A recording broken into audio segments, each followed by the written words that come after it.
Good evening, everyone. This is Tala with Drive-thru Therapy. Thank you guys so much for joining me tonight on another episode. And as always, I'm grateful for your support. And tonight's a very special episode. Anytime I'm doing anything about parenting or children, although it is not the highest listened to, unfortunately, it is probably one of my favorite episodes to talk about and do a topic about parenting in general or development, human development. We cannot talk about you today as a person, as an adult, without talking about how you developed and what you've learned along the way and the message you received. When we don't look at ourselves deeply and we say that the past has nothing to do with what we are and what we do today, that's a delusion. That's a delusion, because if you don't know where you come from and what you're more likely to become and to pass down to future generations, this will just escape you and you will not live a fulfilled life. It will not get better in so many ways. It'll just keep transferring, and pain travels through families.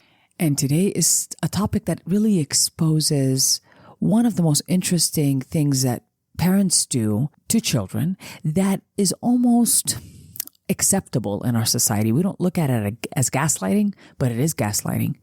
And I could think of many adults that have gone through this, because to be honest with you, our parents didn't know that this is called gaslighting, and it's just narcissistically traded as a parent to do this. So they didn't know, but today I'm going to tell you a little bit about that. So if you are a parent, this is going to help you tremendously to clean up some of those things if you're doing them, and to understand the impact of that they may have on your children and their development, as well as if you are not necessarily a parent, that's okay. This is important for you because you're going to understand your own development. So tonight I'm going to talk about how many I got? 10 ways that parents gaslight their children.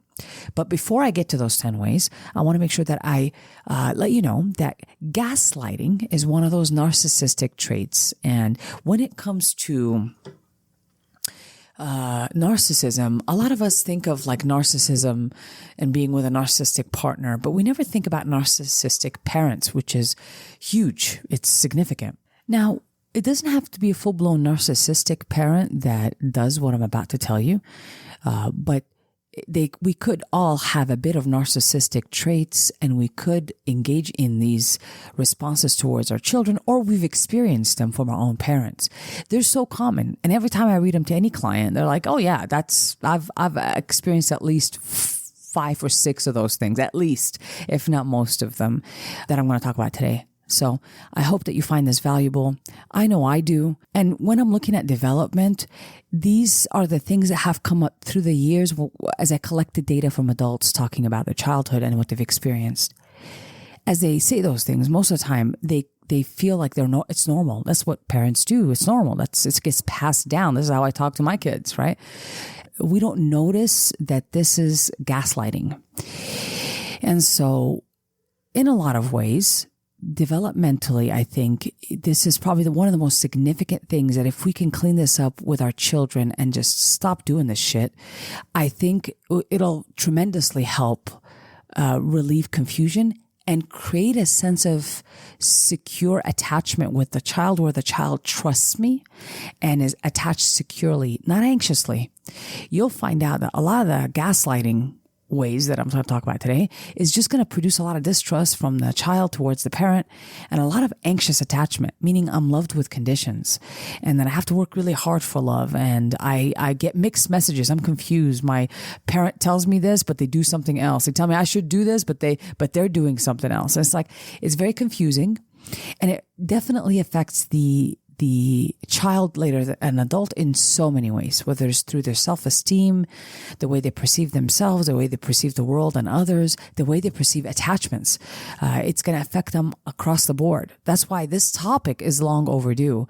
And although I'm talking about gaslighting behaviors, let me just tell you, psychologically, this is so common that you're going to be like, oh my God, I didn't even know that's called gaslighting. I thought that was just normal. I promise that's what you're going to come up with once I start talking about these things. You're going to be like, well, that's so normal. Who doesn't do that? Who hasn't experienced that? And to some extent, you're right. You're right. Traditional parenting has the flavor that I'm going to talk about today, this gaslighting flavor. Now, it's important for us to define at this point what gaslighting is, so pretty clear on it. And even if you know it, it's good to have a refresher. So gaslighting, according to the Dictionary of Oxford Languages, is the practice of psychologically manipulating someone into questioning their own sanity, memory, or powers of reasoning. So basically, another way to say that is that the person who's being gaslit thinks they're crazy. Their own thoughts and beliefs and feelings are not real because they're not validated by this, in this case, the adult. So the kid kind of is developing the self-doubt, doesn't trust their own thoughts and feelings, and as a way to comply has to accept the definition of the parent of what their thoughts, feelings, and experiences are. And so even if the kiddo clearly feels like, oh, I know that that's right, but the parent is telling me, no, that's wrong. It makes them feel like they're crazy is another way to say that. And the kid has to let go of their own ability to trust what they feel and see as a way to comply with the parent. So let's get started because we have 10 things to talk about. And let me just tell you, I'm getting really good at reducing the amount of time, and I'm trying to just concentrate and focus and make sure that I deliver the message in the way I want to deliver it to you guys in a shorter time. Some things I can do shorter sometimes, or some topics will take longer. It just depends on what we're trying to do. But here, I think this just says it all. I don't need to introduce it any further. All right, let's get started. And I know this might sting a little. I know this might hurt a little bit, but hang in with me. It will get better. If you're doing those things, we'll talk about how to get them fixed up as we go. But also, if you have experienced this and as an adult and dealing with this and having to recover from this, oh man, I'm definitely going to hone in on your healing. And also, it's good for you to first start labeling what it is. So this way you understand where the healing needs to happen. Okay. Now, the first way we gaslight a child is denying or rewriting the past. Now, in this case, a child brings up a memory of something that hurt them, and the parent just kind of erases it. In a way, he or she makes the child question their own reality. And over time, this leads to self-doubt and confusion about what's real and what's imagined. Now, this is as an adult child going to your parents and you're telling them about how something hurt you or something wasn't right with what they did. And they either say one of those things like, I don't remember, this never happened. They just kind of rewrite it. I don't remember it this way. And they take out the details and only leave the details that they are good with or feel good about. So this is a common thing. And as the child ages, they are confused. They are not validated for having gone through this difficult situation. And because they've been gaslit all to hell about it, they know they grew up in some messed up things, but they just can't put their finger on it because it's never validated by the parent. So unfortunately, this is kind of left repressed, but it seeps out for this adult later in their life and in the way they deal with things. It just creates a strong distrust in themselves and self-doubt generally. So rewriting the past is a common thing that parents do to their children as a way to gaslight them. Again, they're not intentionally attempting to gaslight them. They're just not good at dealing with guilt. That's if the underlying thing about each one of those ways I'm going to tell you about today is how a parent deals with guilt. If they can only control that and understand that better, these things wouldn't happen as much. Just hear me out. It's the guilt. Parents don't know how to deal with guilt and their fear of being a bad parent, right? They don't know how to deal with this kindly. And so we probably will lose our mind doing this stuff that I want to talk about. Okay, this is the second way that we, as a parent, might gaslight a child is by minimizing their feeling. And so in a lot of ways, sometimes you're calling them you're too sensitive or you're too dramatic. You know, you're kind of telling them that their emotions aren't valid. The child learns to distrust their own emotional responses. You know, there was one young lady I met a few years ago, and she had such a difficult time because her mom constantly told her that she lacked empathy. She grew up being told this, And now as an adult, she is so codependent, fear of disapproving others, fear of making boundaries because she thinks she's not empathetic. She's afraid to not be empathetic. But she has always been. And I think in particular that mom for that person used her eagerness to please against her in a way and kind of guilted her to get control over that child. Unfortunately, it is the saddest thing because if you've ever met this person, you would know they're very empathetic but they don't believe they are. So they have to prove that they are, which is, destructive. So minimizing the child's feelings creates self-doubt and distrust within their own emotional responses. And they second guess themselves every time they feel something deeply. So when they feel an intense feeling, they kind of like, oh, I shouldn't be feeling that. I don't know why I'm so angry. I shouldn't be angry. They're just not, again, validating their own emotions. They don't trust them. They themselves are now calling themselves they're too sensitive. Yeah. And also, if you see later on that they overcompensate, because again, this person who's always been told that she was not empathetic, later on tries to overcompensate by proving that she is. This is the case with if a person is been told that they're too sensitive, they repress their emotions tremendously. They don't feel that they don't feel comfortable with having intense emotions. They are the quickest ones to say, I think I have anxiety, I have depression. And they're just wanting to kind of attribute it to those things rather than take ownership of their feelings. And it's okay to have them. It's fine. It's okay to have them. They quickly want to go and turn it into a disorder. So this way it can be validated as a disorder rather than, hey, it's valid as an emotion. It's fine. You're allowed to validate it. I don't have to be a clinical person telling you, yes, you have depression in order for you to validate your own sadness. I don't have to tell you have anxiety before you start validating your own anxiety. Unfortunately, I see that happening quite a bit. It's not useful, but I know what you're up to. So in this case, I just want you to validate your own emotions. There's nothing wrong with you. Let me repeat, nothing wrong with you when you feel emotions. When you feel emotions intensely, because those sensations are normal. Those emotional sensations are normal. That's your chemical makeup. There's nothing wrong with you. But unfortunately, when we're told we can't be angry, we're too angry, we're too sensitive, we're too loud, it's repressive. We just think these feelings are wrong. Yeah.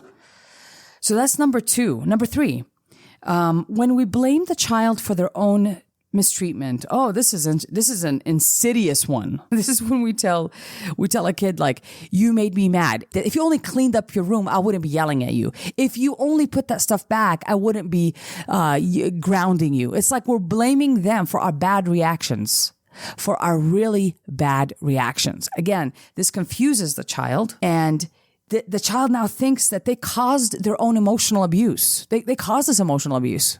Yeah. Like my mom's yelling at me because I deserved it, because I was rebellious. I still have adults telling me that they were rebellious as kids when they weren't rebellious, but their parents called them that.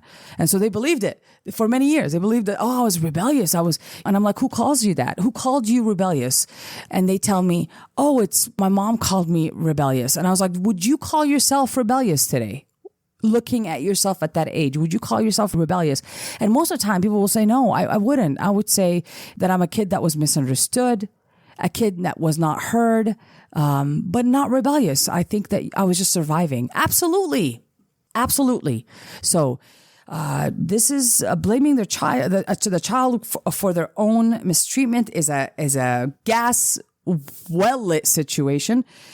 You're also teaching that kid that love is conditional, that safety is earned by being cooperative or agreeable. That's all we're teaching that kid when we're blaming them for their own mistreatment. When they comply, I won't yell at them. And the kid really thinks they're in charge of managing my emotions as an adult. What? This needs to sound strange, friends, because it is strange. It is abuse. Yeah, let's just call it by its rightful name. It's emotional abuse. And we're gaslighting the kid all to heck. It needs to get called out.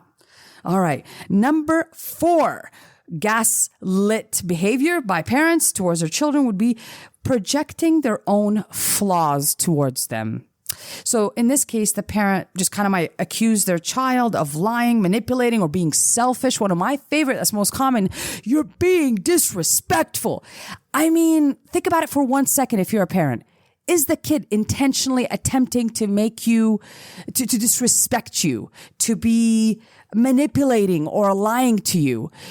In a lot of cases, if we just double check, the kid wants to survive the household. They count on and rely on the parent. They don't want to step on the parent's toes. So the fact that we're calling them disrespectful, we're telling them they're lying, they're manipulating, we are labeling that about them. And we're punishing that. We're punishing this as an adult towards our children. We're punishing them for something they didn't actually label or intended for themselves. We're doing it for them. We're projecting it onto them. So gaslit again, those poor kids later becoming adults having to deal with the parent projecting their own flaws on them. That's number 4. Number 5. This one's great. This one is so common. And you're like, why would this be narcissistically traded? Because we don't know about this. It's very hidden. But a lot of narcissists do this. They play the victim. Playing the victim towards their child in this case. And they'll say things like, after everything I've done for you, I do this and this for you. Why can't you just do this for me? All that I do for you. And this isn't called an emotional manipulation and is dressed up really pretty as martyrdom. That just, I'm a martyr and I've done all these things for you, and making the kid feel guilty and obligated. That's what I'm making the kid do. The child ends up feeling guilty for having their own needs, right? For wanting things. At some point in that childhood, they're going to stop labeling their needs. They're going to stop wanting things, needing things, because they're afraid of the parent playing the victim anytime they want whatever they want. How could you do this to me after everything I've done for you?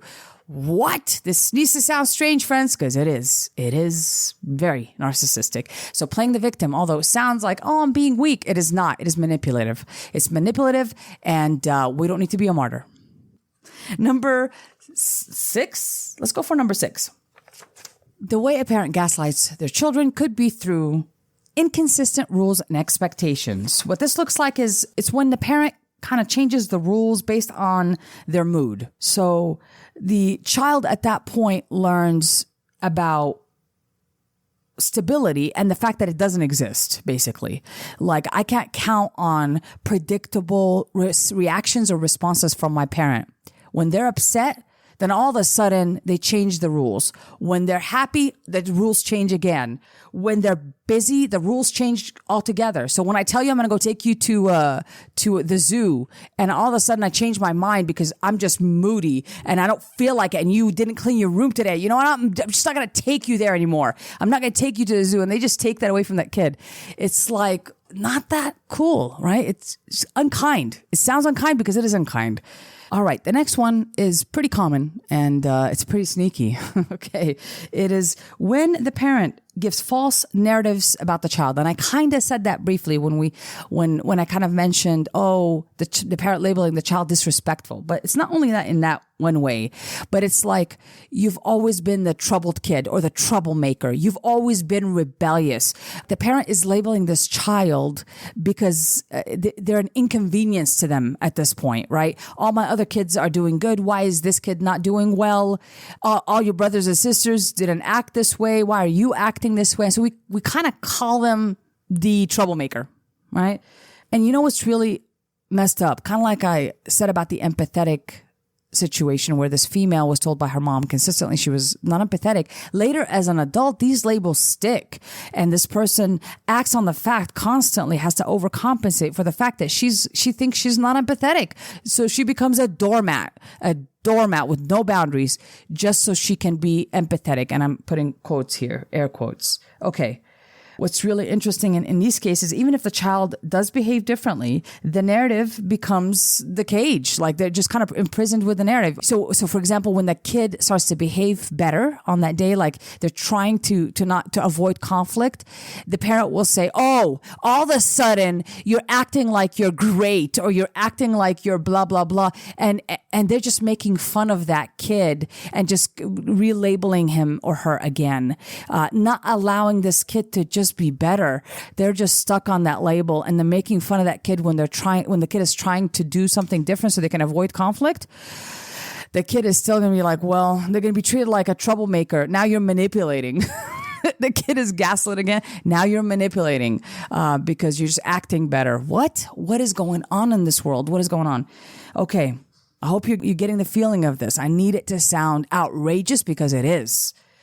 Number 8 way that we gaslight a child as a parent is by invalidating lived experiences. And what I mean by that, we tell them in a lot of ways, oh, you don't really feel that way. When they say something like, I really don't want to go to, I don't know, a martial arts class today.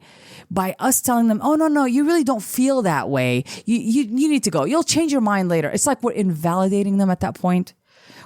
We're teaching them to suppress their own emotions because they're not going to be validated for them. And it's not acceptable by the parent. They don't accept it. And so in this case, we need to understand that, yeah, they do feel whatever it is that they're feeling. They're saying it. And when you tell them that they don't, you teach them to suppress or repress their own emotions and to perform instead of honoring their feeling and what they would like to compromise with and do and collaborate with the parent on. They just say, you know what, I'll just go. And they're not being heard in this case. Now, it doesn't mean that this kiddo is going to, like, if they don't want to go to art class anymore, that they stop.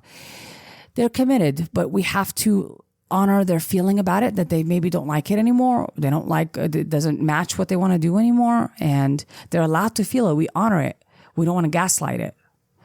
I hope that makes sense on this one. That's what we called invalidating lived experiences. Number 9 way of really gaslighting a child is through what we call triangulation or scapegoating. And that there's one child in the family that becomes a villain. How I know that is that later on, that child grows up and comes into the therapy room and tells me, I'm just the black sheep of the family. And I'm like, what? I'm the troublemaker of the family. I was the rebellious kid. What?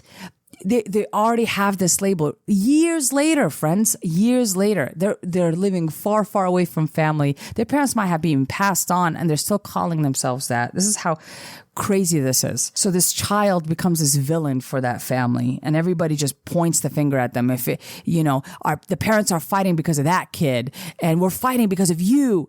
And if you only just did this, we wouldn't. And then there's triangulation between parents and the favorite kids against the bad kid. It's very confusing for that kiddo that is just now labeled as a villain in that family. The scapegoat, everybody points to that kid because they're different than the other kids. Maybe this kid is less cooperative. Maybe they have their own mind, but we don't honor that with that kid. We just expect them to act like the other kids. And we force them and we tell them, when you don't act like that, you're not accepted and that you're going to be treated differently because you don't cooperate. And we need you to cooperate. Wild, right? That we've gotten away with this for so long. Okay. So we've got the final one. We're at 23 minutes. You guys, I am breaking records over here. All right. Number 10 way that parents gaslight children is by withdrawing affection or control. What this one is actually, it's a large contributor later to anxious attachments, where we partner up with really unavailable partners, unhealthy partners. We just attach to those because our parents had used affection or love as a way to control a child's responses, which is so crazy. The kid in this case, right, starts to get the message that love is not a constant thing. It's a reward for obedience. Like, let's say I'm going to take my kiddo on a trip, and because he did something that I didn't like, all of a sudden I'm just going to cancel the trip, and then I'm just gonna give him silent treatment, and then I'm just gonna be really upset, and I'm gonna be moody towards them, so they know I'm pissed off, and I'm just gonna keep at it. Okay, so that behavior is abusive, is emotionally abusive, and it's gaslighting a child. And this is unfortunate because later on they will chase love or try to earn love from others. They will think this is acceptable because if my own parent did it, this is normal. They've learned how to deal with that kind of, or attach to that kind of person. So later on they're going to choose or find that person more familiar. They're going to choose an unavailable partner, and they're going to start chasing them. And it's okay if the partner breadcrumbs them, because they themselves have been breadcrumbs as kids. The love wasn't unconditional. It was very much conditional, and it wasn't constant. There was no stability in it. I couldn't just put my hands out there and reach it. I know that you don't love me when I do something wrong. I can feel it in my heart. You don't love me. Your response is extreme. You disengage from me. You disconnect from me altogether, where I'm left in like a little island by myself because I'm so afraid of your mood. And this is hell for this kiddo. It's a very lonely childhood, having to watch their P's and Q's in order for them to survive this. And then later on, they're going to attach, like I said, to that same type of person because they've been trained for that role. So that's the 10th way that a parent gaslights a child. They withdraw affection as a form of control. So common. Or if I promise my kid that we're going to go get ice cream, but all of a sudden he does something that I didn't like, that he's not going to go get ice cream anymore. I don't know if that's the message you want to send every time. I think we go to extremes in trying to explain what message the kid is going to get if I'm kind to them while they did something wrong. I'm still kind to them. I still love them. I talk to them. I respect them. I want to hear them out. I want to hear their reasoning. I want to not jump into my own conclusions, start labeling them, labeling their behavior. You're disrespectful. I know what you're doing all that. I'm not listening to them. I'm not understanding them or helping them develop emotional intelligence or communication. I'm simply shutting them down. And depending on the kid and their temperament, if this kid is already eager to please, an anxious little Betty, they're going to even be more so, because this was used against them. But if the kid's temperament was more like outspoken, then they're going to comply at first when they're little, of course, as most kids do, because they're little.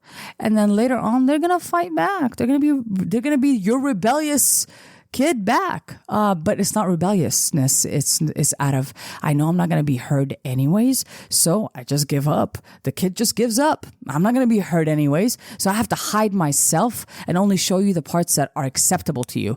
And when I realize that you don't even accept that at all, and I want to become who I want to become, now I'm going to fight against you. And it's going to look like rebellion. It's going to look like I'm going against you, but it's not. I just want my independence. I just want to be accepted as I am. But we don't hear that as an adult looking at a kid. All we're looking at it as is like, oh, you're being rebellious. We still say that shit. We still say it. If you know children, you would know that the likeliness of them being rebellious, independently so, like they just kind of became rebellious with no background that you need to investigate. I just don't know. Like, are they sociopaths? Like, what are we calling them? Are they schizophrenic? Like, why are they just all of a sudden behaving like that? We don't seek to understand that their behavior is saying something, is mirroring something to us adults. We quickly jump into the conclusion that they're being disrespectful, they're being rebellious, they're being a troublemaker, or whatever the fuck else we're going to call them. But in all reality, we're looking at them wrong. And we're projecting all sorts of shit on them that they didn't actually do. So we need to rethink this. And this bunch of behaviors I talked about, and I think there's more, to be honest with you, but I just put those because it would be a novel with 3 sequels if I just kept going. But when it comes to children, they are my biggest teachers and have been from my past. I got lucky working in my profession, even before my profession, I worked with children that had developmental delays, and I learned to play with them. I learned to understand them. That's before I even had a child. I thought I would never be working with children or care about working with children, but oh my goodness, was I wrong. And I learned so much from babies. I learned so much about their communication, their need for love and affection, their eagerness to please. And that doesn't really change. And they are the most beautiful mirrors you've ever seen. They will mirror exactly what you give them. So if I am kind, the kid will more likely be kind to me. If I am disrespectful to them, you better believe they're going to mirror that back to me too. And sometimes we are so entitled because we're adults and we're looking at that kid and we say, we think it's okay for us to cuss up a storm, but it's not okay for them to cuss up a storm because they're kids, they're shorter. And if you know what I say about that, that's just called discrimination, all dressed up as something else called parenting, but it's not. It's discrimination towards a child because they're shorter and they're newer. Let's make that change. Let's make that change because I need this to matter. I need this episode to matter to everyone, because generationally, when I see adults in front of me and they are going to their past and they expose these ways that led them to their current confusion, their current detachment from themselves emotionally, from their well-being, you'll understand how important this is once you've heard what I've heard through the years. So I hope that you can kind of see yourself in this episode in one way or another and work on it. If you're a parent that just kind of used what you've experienced in the past, it's never too late to change. Even if you're a parent to an adult child, that's okay. You could start from today to reset your reputation with your child. It doesn't matter. Just start whenever you can. Don't necessarily beat up yourself for something you didn't know. Just go ahead and correct it moving forward. Do better moving forward. We don't need to be perfect, but we do need to be better. We And that I do stand by. We don't need to be perfect, but we do need to be better. Yeah. So that's all I got on this one. I think I just want to leave it like that. I can't say enough about this topic, and kids can't tell you that you're gaslighting them, but I can. So hear me and know that I'm doing this from a place of love, collecting years of listening to stories and people's sadness and their tears. And I've collected them and I put them in this episode for you so you can really feel their pain, so you can hear the voices of those children that were not able to describe this or speak it out. So just think I'm speaking for them today. Thank you so much for joining me tonight. I'm sending you love and light. Banksy said, "A lot of parents will do everything for their kids, except let them be themselves." This has been an episode of Drive-thru.